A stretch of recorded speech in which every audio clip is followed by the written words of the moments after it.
কিছুক্ষণ বলবো, বেশিক্ষণ না, অল্প দু চারটে কথা বলার জন্য এসেছি। দেখুন, সপ্তর্ষি নিশ্চিতভাবে বলছিল যে আমাদের ভারতবর্ষ, সেই ভারতবর্ষটাকে আরএসএস যারা সকালবেলা কি ঘুম থেকে উঠে হাফ প্যান্ট পরে বেরিয়ে যায়, ওদের কথা আর কি, আর ব্রিটিশদের 5-8 ওরা নাকি সব কি ভারতবর্ষ ভাগ করেছিল। ঠিকই, এই ভারতবর্ষের মধ্যে যদি আরএসএস এর কোনো ভূমিকা থাকে, তারা হচ্ছে ভারতবর্ষকে ভাগ করার ভূমিকা। আর এই বিজেপি, যেই বিজেপি তৈরি হয়েছিল আরএসএস এর ধারণাকে সামনে রেখে, সেই বিজেপি পশ্চিমবঙ্গে 4 তারিখের পর ক্ষমতায় আসার পর মানুষ তাদের রূপ দেখতে পাচ্ছে।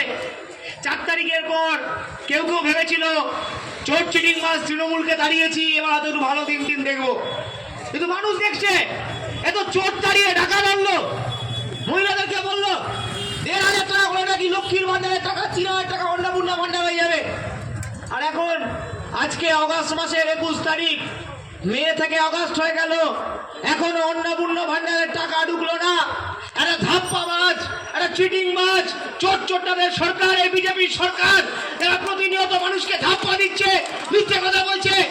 শুরুতে আসার পর থেকেই গরিব মানুষের পেটে লাথি মারলো, হকার উচ্ছেদ করলো। তারপর আমরা দেখলাম কি বেকার যুবরা তারা প্রতিবাদ করতে যাচ্ছে, তারা বিজেপি সরকারের যেসব জনবিরোধী নীতি আছে এই নীতির বিরুদ্ধে কথা বলতে যাচ্ছে, বলছে দেশ বিরোধী, দেশদ্রোহী, পাকিস্তানি। আরে বিজেপি শেখাবে কে দেশপ্রেমী আর কে দেশদ্রোহী। বিজেপি যদি আপনাকে দেশদ্রোহী বলে তাহলে বুঝবেন আপনি আসলে দেশপ্রেমিক, আর বিজেপি যদি আপনাকে বলে দেশপ্রেমিক তাহলে আপনি আসলেই দেশদ্রোহী। কারণ বিজেপি, আরএসএস, এদের ধারণা চিন্তা এগুলোর সঙ্গে যুক্ত আছে ওই শ্যামা পোকা টোকা, কার নাম বললো না, শ্যামা পোকা, শ্যামা প্রসাদ হচ্ছে পোকা।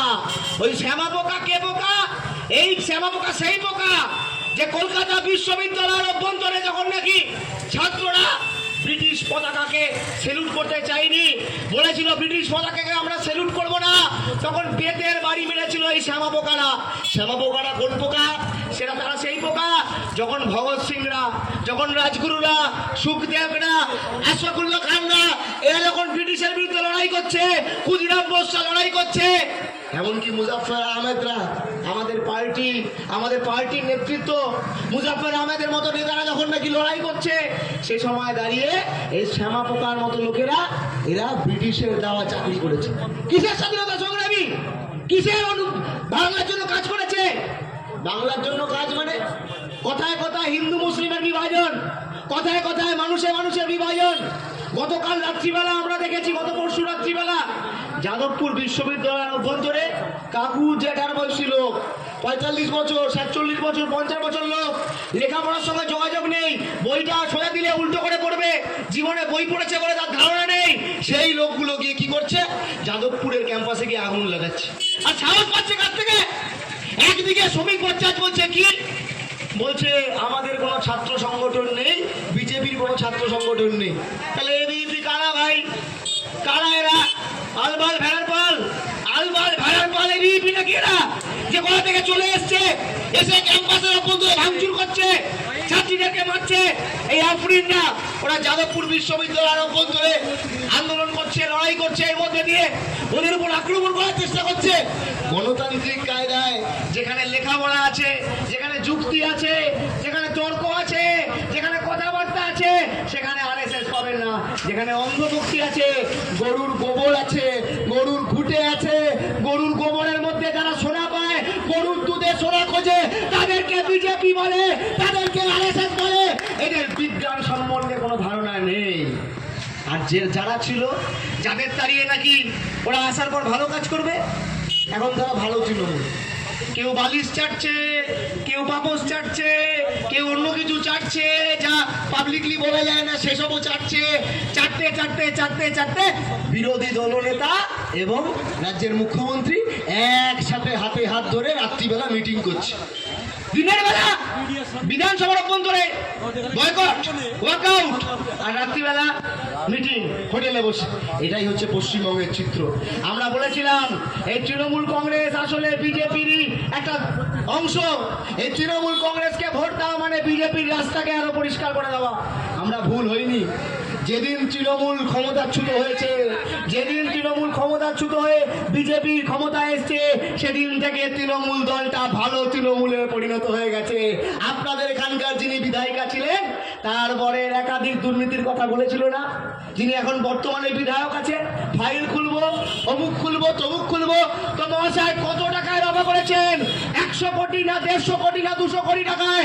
যে আগেকার যিনি বিধায়িকা ছিলেন তার যে স্বামী ছিলেন সেই বিধায়িকার ফাইল এখনো আপনি খুলতে পারলেন না, কারণ তৃণমূলের বিজেপি একই পার্টি, একই পার্টি। এখন এই অঞ্চল দিয়ে আপনি যাবেন গড়িয়ার দিকে, রাস্তাঘাটের অবস্থা কি? রাস্তাঘাট ভেঙে চুরমার। যান বনগুলি 1, 2 পঞ্চায়েত এলাকায় রাস্তার থেকে নৌকা চালানো সহজ হয়ে যাবে, রাস্তাঘাট দিয়ে যাওয়া যায় না। আর এই রাস্তাঘাট যে কাউন্সিলর যারা আছে, যারা পঞ্চায়েতের মেম্বার আছে, তারা কোথায় গেল? পালিয়ে গেল। পালানোর লোক কিন্তু বামপন্থীরা নয়। আপনি দেখুন, আমার এখানে আমি দেখতে পাচ্ছি, আমার এখানে আগের পঞ্চায়েত ভোটে মার খেয়েছে, তৃণমূলের বিরুদ্ধে লড়াই করেছে, তারা এখনো লাল ঝান্ডা হাতে নিয়ে এখানে দাঁড়িয়ে রয়েছে। আর তৃণমূলের লোকেরা পালিয়ে বিজেপি হয়ে গেছে। তাই তৃণমূল নয়, লড়াই এখন সোজা, হয় লাল নয় বিজেপি, হয় বাম নয় বিজেপি। বিজেপির অপশাসন, 100 দিনের অত্যাচার, এই অত্যাচার থেকে বাঁচতে গেলে লাল ঝান্ডা, সিপিআইএম একমাত্র ভরসা, একমাত্র বিকল্প। তাই আগামী দিনে বনগুলি 1, 2 পঞ্চায়েত, আগামী দিনে 33, 34 নম্বর ওয়ার্ড, রাজপুর, সোনারপুর পৌরসভা, সব জায়গায় বাম প্রার্থীদেরকে সুযোগ দিন। দেখবেন 15 বছরের অন্ধকার ঘুচিয়ে নতুন সকাল আমরা পাবো। এই কথা বলে আমার কথা শেষ করলাম। ইনকিলাব জিন্দাবাদ, সিপিআইএম জিন্দাবাদ।